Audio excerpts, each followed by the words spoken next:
Bizlere bariatrik cerrahi öncesi ve sonrasında davranışsal terapiler üzerine bilgilerini aktaracak ve yine Görkem Bey ona eşlik edecek. Bu parçada size bir ufak bir sürprizimiz var. So we have a surprise. I told you I have a background in fitness and exercise, so I wanted to give you a fitness 101 so you guys can teach your patients how to exercise. So these are resistance bands, and a lot of the times our patients are complaining that their knees hurt or their joints hurt or their shoulders hurt, and a lot of the times that happens because they're not exercising the right way and their muscles are very weak. So a lot of the impact is hitting their joints and not working the muscles. So we're going to learn how to wake up these muscles. And we have our DJ here today who's going to make it fun for us. Yeah, so we're going to have Merve and Fatma help me demonstrate some of the exercises, and I could show you the parts of the body that are going to be working. So the first exercise you can do in your seat. That's okay. Then we're going to make you get up and do jumping jacks. So this is going to be easy. We're going to be working the back muscles. So Fatma, if you can turn around, this is going to be working a little bit of the rhomboids and the rear delts, okay? So this is good for our posture since so when we sit at our computers, we're always slouching. It's not good for our abdominals. We want to lift up and push our shoulders back. So if you take the band and you take your hands and you wrap them, if you bring your hands closer, it gets tight. So put it at the end. And you want to make sure your shoulders are down. Okay, so not here, here. And you're going to take with your hands, you're going to pull out, hold it, slowly bring it back. Again, we're going to pull it back, squeeze, slowly bring it in. So you guys keep doing this, and I'm going to keep talking so you can see how Fatma's doing it slow. You hold it, you bring it back together. You are not doing this, okay?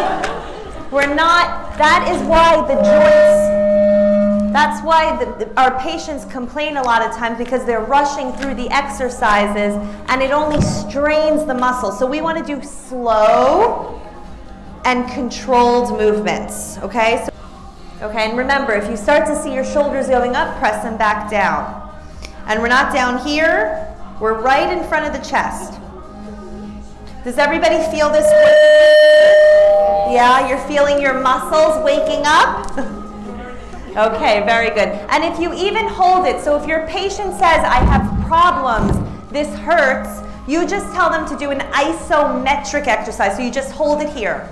That's it. Just hold it and you still feel the muscles working. Okay, so and then when you feel the muscles shaking a little bit, that means they're working. So then you can release. So that's one exercise that you can do with the patients to teach them how to work their back muscles. And we can do another one where we bring it up. Okay, and then you just pull back. So remember, slow and controlled. Okay, so your fingers, and you hold it, and you slowly bring it back. Now make sure your wrists, nobody's doing this, okay? Straight. Okay, so make sure you look at your wrist, you're not doing this either. No wrist should be turning out or turning in or turning down or turning up, straight. Okay, very good, so let's do 5 more. 5, very good. 4, and make sure you breathe. Sometimes patients get very nervous and they hold their breath, so we need to make sure that we... All right, and then again, you can just hold it here. If the patient says it hurts, you just hold it, and you start to feel some muscles working. And release slowly, very good. So again, now that we work the back, we want to work the front chest. So you could take the band and you put it behind you. So you could either do this behind a door if there's a pole, or you could do it behind your back. All right, so we take the band, we put it up in alignment with our chest. Okay, so we're not down here, we're not up here, right by the chest. So your hands right by the chest, okay? Right by the nipple line, you put your hands there. And remember, not up, not down, straight. Okay, and then we press out, and we slowly bring it in. And we press out. So this is like a push-up. Okay, you're working your chest muscle here. So you inhale, inhale, inhale, good. Make sure no shoulders up, bring it down, good. So out, in, out, in. And make sure you look at your wrists. What are your knuckles doing? Straight. Very good. Again, out. Is anybody feeling this in their chest? If it's too easy, you bring your hands further back to make it more resistance. And if it's too hard, you bring your hands out.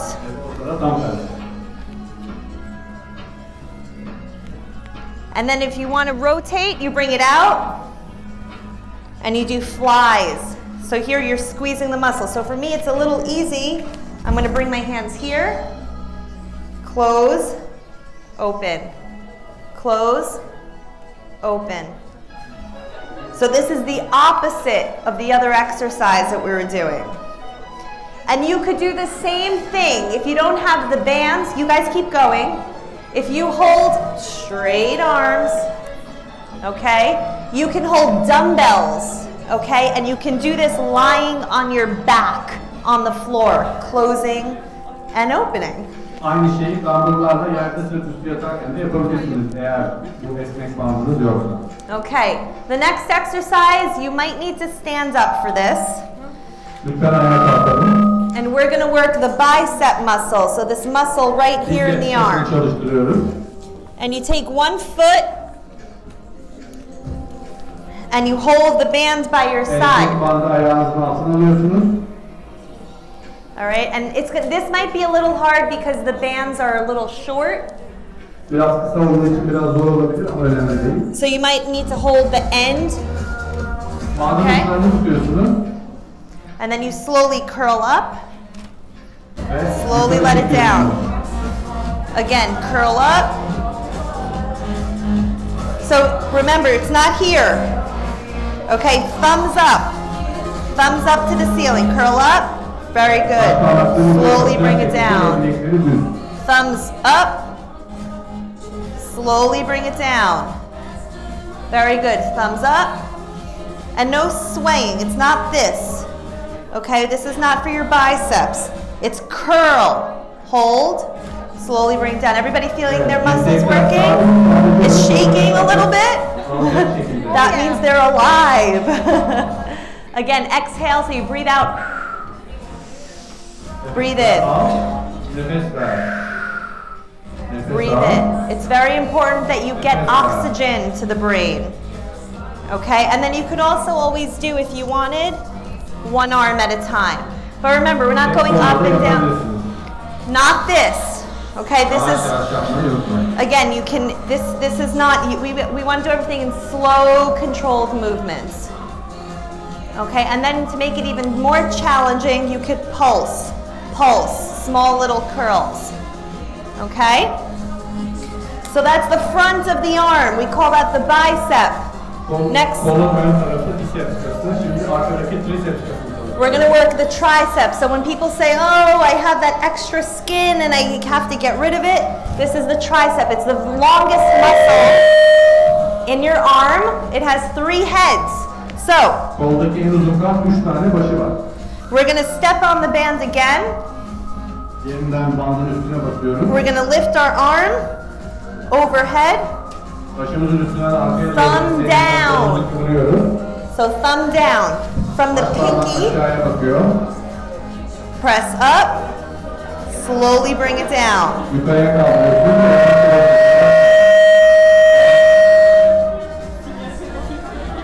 So arm up. And remember, all the bands are different resistance. So for some of you it might be easy, for some it might be hard. Tüm dansların birazcık farklı olduğu için bazıları için zor, bazıları için kolay olur. To make it easier, go at the end. To make it harder, you come down here. Daha zorlaştırmak için ucundan değil daha aşağı tarafından tutarsanız amacınıza ulaşır. So the muscle is working when you slowly lower it. We don't want this to happen. Öyle istemiyorum. Don't let that happen because that can also snap. And then let's do the other arm for good luck. Thank God we only have two. So same thing, other side, you step on the band, you bring the elbow up, thumb down, and you go up, slowly bring it down. Elbow up, you're not here, not here. Up, press it up, slowly bring it down. Press it up, slowly bring it down.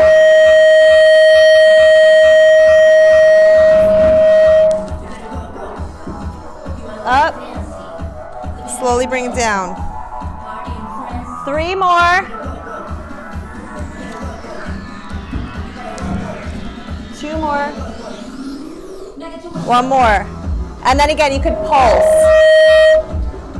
So again, you can pulse it, little movements. Everybody feel their arms? You're going to be nice and strong tomorrow. All right, next, we're going to take it to the lower body, our legs.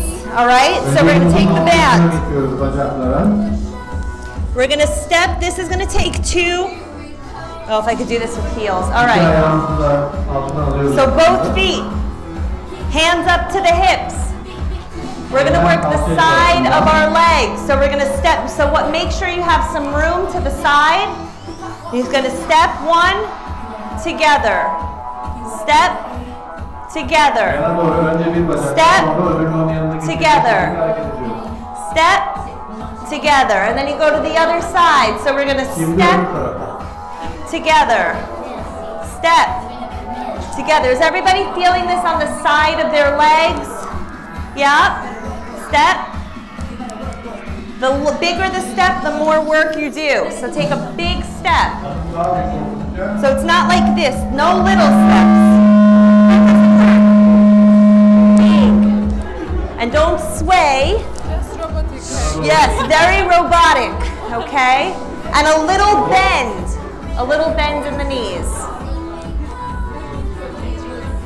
Step over, together, over, together, over, together. We got it? We could do that? Okay, 1 more. So this is a very versatile band. You're going to make a knot. Okay, and then there's a few exercises we can do with this. We're going to take it back up to the upper body. So if you make it very small, it's going to be hard. I'm going to make mine a little looser. All right, and then what you're going to do, this is still working your back.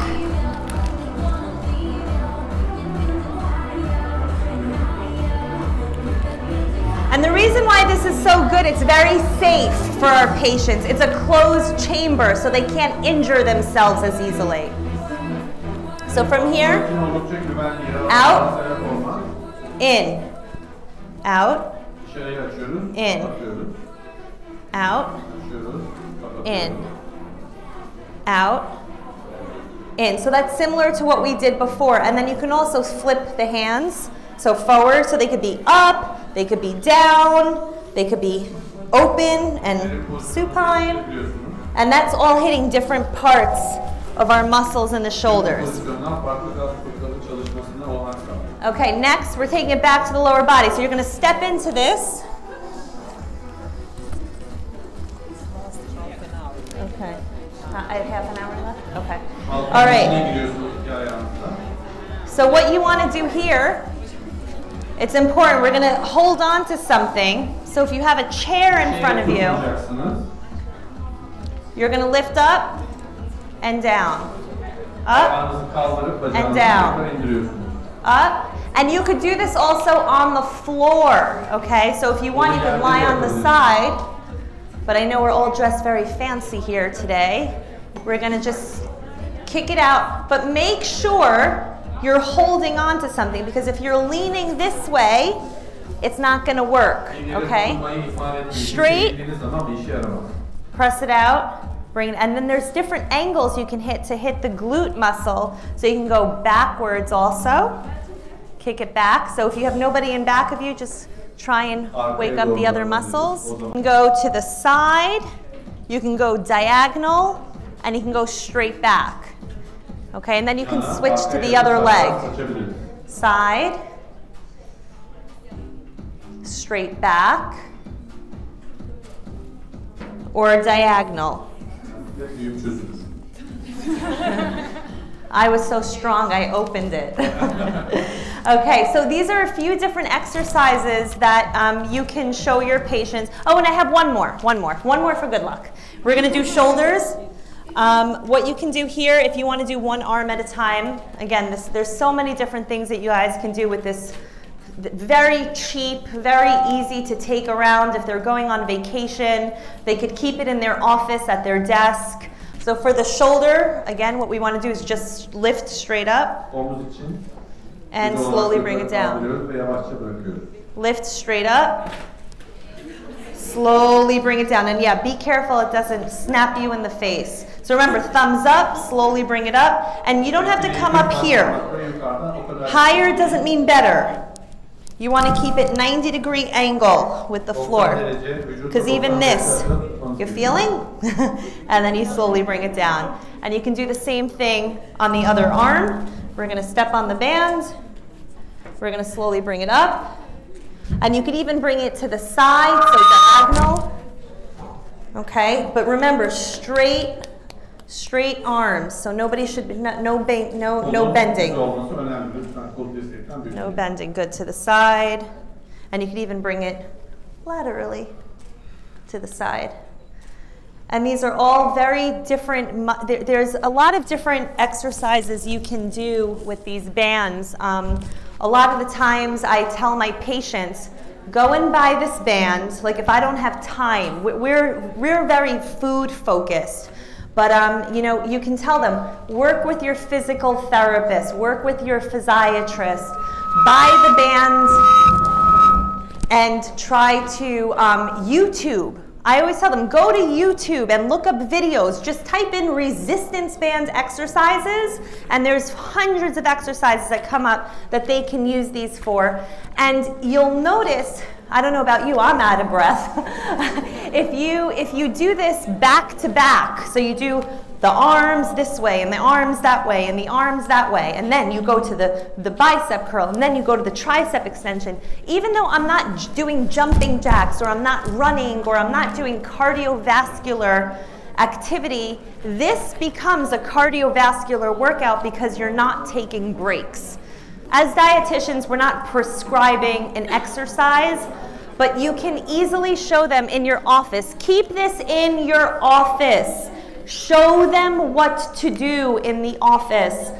Tell them to work with their physical therapist, because again, we as dietitians are not you know, certified for this, but it's important for them to know this exists. So I don't want to put anybody at a liability by teaching exercises, but if you even educate yourself, I always say go and get an advanced certification. I myself am a certified fitness trainer. I think it's wonderful for us to learn more about the whole body, because the fuel we put in and the energy we put out through exercise all encompass that wellness circle that we were talking about. So I hope you guys enjoyed this. Yeah, different. And this is part of our next talk. We're going to be speaking about behavioral therapy. And I know when Selma invited me to come and present, she said, what do you think we need to talk about? What are the problems that you're seeing in the United States that you could share with us? And one of the things that and the reason why you're here, you are such an important part of this patient's journey. A lot of the times, and it's not to say the surgery doesn't work, I believe in the surgery, but it is just a tool, Okay, it is just a tool, and the patient needs to learn how to work with their tool and how to live with their tool. The dietitian I am today is very different than the dietitian I was 10 years ago, because the patients have the surgery and they're not hungry. Again, the area where the stomach holds hunger hormones, ghrelin, is removed, and they don't think they need to eat. They're not hungry, so they don't eat, and they lose weight, and they're very happy, and they don't think they need to come see you because they're losing weight, and in their mind, that was the goal. But the question is, what do we do 1 year after surgery when the hunger starts to come back? And what do we do when life happens and that magic has worn off? So they're going to come back to you when they start to see changes happening, and they're going to say, what do? I was eating this much food and now it doesn't fill me up and I'm still hungry. So it's our job. I created these 10 rules for my patients, and when we go over these rules, it helps them refocus.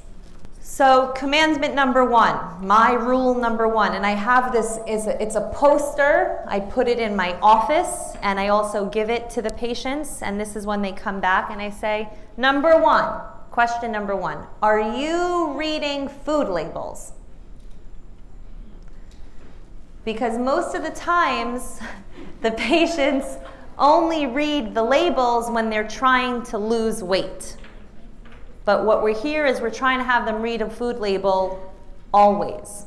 You're not here to lose weight. You're here to keep it off. So we need to read the label always. We need to know what we're putting inside of our body. Number 2. We said it before, protein and fiber, protein and fiber, protein and fiber. So I ask them, are your calories coming from protein and fiber? And remember, when they have the surgery in the first 3 months, they're eating very differently than 6 months, and then they're eating very differently than 12 months, and then they're eating very differently at 1.5 years. So in the beginning, they're probably only getting in about 500 to 600 calories. It's very, very low. But as the inflammation goes down and the swelling goes down, they're able to tolerate more calories. So it goes from like 600 to about 800 to about 1,000. And with my experience with my patients, the ones who maintain their weight loss are getting about maximum 1,000 calories a day. And as you guys remember from the first presentation, we spoke about, well, not all calories are created equal. So if they say, well, Sharon, I'm eating 800 calories a day and I'm not losing weight and I'm still hungry and I keep thinking about food, we talk about how this sleeve was this new chance to life, and they have this 2 columns to choose from. So I like to play a little game with them. I say, here's this handout. We have, and it's not exhausted. Obviously, these are just some options. We have some foods that have fiber. We have some foods that have protein. Please play connect the dots. What do you like to eat? One from here, put them together. So maybe they'll do, they say, well, I don't know, what do you think for a snack? So one suggestion would be a fruit, apples with peanut butter, or apples with walnuts, or a fruit with a protein, because when we combine a carbohydrate, which is a fiber, with a protein, it slows the absorption of the sugar into our bloodstream. We don't want to see spikes of blood glucose levels, okay? And that happens when we eat fruit. That happens when we eat anything that's high in sugar, and we'll go over the sugar rule in just a moment. We don't want to see this happening with our patients. We want to keep their blood glucose levels pretty normal, and that's going to happen with combining certain nutrients together. So this is one handout with a few options. So how do we know if something's high in fiber? Because my patients will go and eat Wheaties cereal, or they'll see something that says bran and they think a bran muffin or a bran cookie is healthy for them. So my guidelines that I have created, and I'd like to share with you, is whatever they eat, fiber must be greater than 3 grams per serving. And I teach them, again, reading the food labels And I give an analogy, because another thing that happens with patients is you can't just tell them what to do, okay? Because they're going to look at you as a dietitian and they're going to say, well, it's easy for you and you're not obese, so you don't know what it's like. So we need to really give them metaphors and analogies. So one thing, and I'm sorry, this is a lot to explain, one of the things is, you know, I tell them, when you go shopping and you go to buy a sweater or a dress or something, what do you look at? And they tell me, well, I look at the tag. And I say, well, what's on the tag? And they say, I'm looking at the price, I'm looking at the size. This information tells me, should I buy it or should I not buy it? Does it fit me or does it not fit me? Can I afford it or can I not afford it? And the decision, you either bring the dress home or the sweater home, or you put it back on the rack and it doesn't come home with you. So I like to take that same approach when it comes to food. If the fiber is less than 3, it doesn't fit. You can't afford it. You don't bring it home. And that same approach goes to sugar. So sugar, the rule with sugar in our office is must be less than 10 grams per serving. So if it has 12 grams of sugar, it's not coming home with you. We call it a party food. You only eat it at parties. So the next thing would be commandment number 5, avoid drinking calories. So as I mentioned with the gastric sleeve, it's just a tube. Liquid beverages that are high in sugar go right through the sleeve. They don't sit in the stomach to keep the patients full. It doesn't expand. So if it goes through, those calories are absorbed. They're empty calories. There's no protein. There's no fiber. They get stored as fat. So we really try to avoid empty calories. And that means juice. That means alcohol. And remember, patients can't really tolerate carbonated beverages, so no soda. Then the next one, avoid asking yourself, what do I feel like eating? A lot of the times the patients say, well, what do you feel like having for breakfast? Or what do you feel like having for lunch or dinner? And a lot of the times those are based on our emotions. So always remember protein and fiber at every meal, for breakfast, for lunch, and for dinner. Number 7, minimize long hours without eating. So I try to tell my patients, try not to skip meals, because if you skip a meal, you're going to be hungry later in the day and you tend to eat more. And with a tight sleeve, there's no room to make up for that, because if they get full or stuffed, they won't be able to get the proper calories in at certain times of the day. There's no making up for it later. And then number 8, be a mindful eater. So think before you eat. Are you tired? Are you hungry? Are you bored? Are you happy? These are things we tend to associate with food. We associate food with every feeling. So now we need to be a little bit more mindful of our choices, and we're going to do a mindful eating technique. We have another surprise for you later. And of course, number 9, eat in the following order to stay full. So this is a big thing with our bariatric patients. We always try to get them to eat their protein first, their vegetables second, and then their starch, which again, for some people who, you said from the area you come from, you have bread. I'm not here to say anything is forbidden, okay? So when we have these rules, I call it the 80-20 rule. 80% of the time you follow these commandments, 20% of the time you live your life and you enjoy. Food is a part of our enjoyment. So that 20%, whenever you have the starch or the cookie or any of the foods that we want to limit, you have it, but you do it at the end of the meal. So protein first, vegetables second, and then party food last. And of course, the last commandment was exercise, which I tried to teach you today. A lot of the times when somebody loses weight, whether it's through weight loss surgery or restrictive dieting, their metabolism slows down. When your metabolism slows down, it's going to be very, very difficult to continue losing weight. So your body goes into this defense mode. The only way you keep your metabolism elevated is by building lean muscle. So that's why we want to do a lot of resistance training, which is what we taught you today.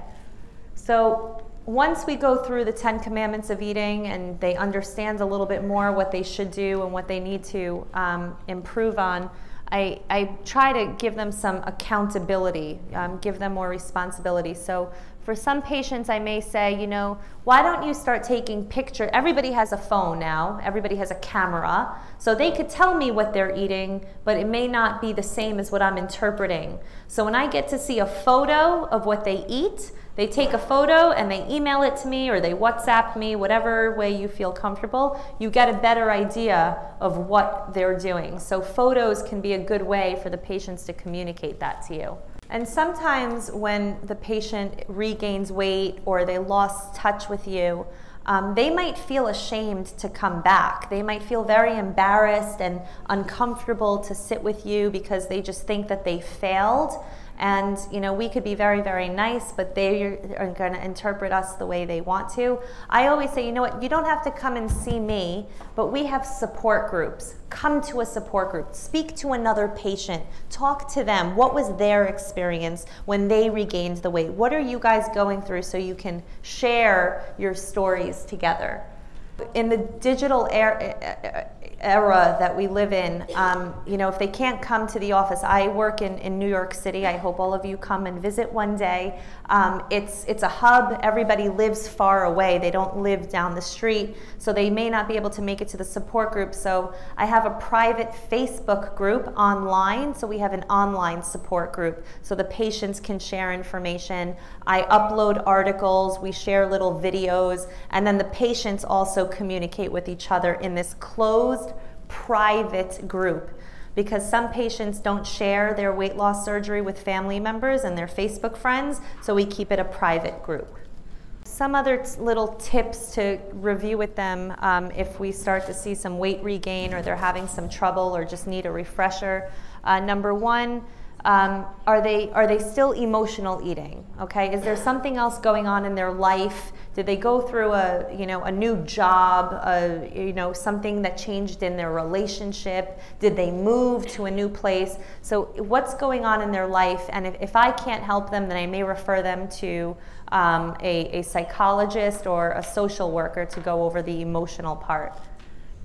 And then we spoke about, you know, eating slow and chewing well. There's some people who just, for 30 years, they just eat very, very fast. The surgery doesn't change their brain. So I tell them, you know, buy baby utensils or use chopsticks, put the fork down and look at the clock and make sure 30 seconds goes by before you take the next bite. And then we use the ruler scale, 1 to 10. On a level of 1 to 10, how are you feeling? 1 being very, very hungry, 10 being very full. I'll ask them some foods. Do you feel 1 or 10 when you eat this? When you, wake up in the morning and are you hungry or are you, not so hungry? So using this metric can help us have that conversation. A lot of the times the patients say, well, I have a very slow metabolism, I'll never be able to lose weight, the surgery, changed everything. I tell them, metabolism, the way our body uses energy is based on genetics, which you can't change, your age, which you can't change, but you can change your food and you can change your exercise. So they do have control over that.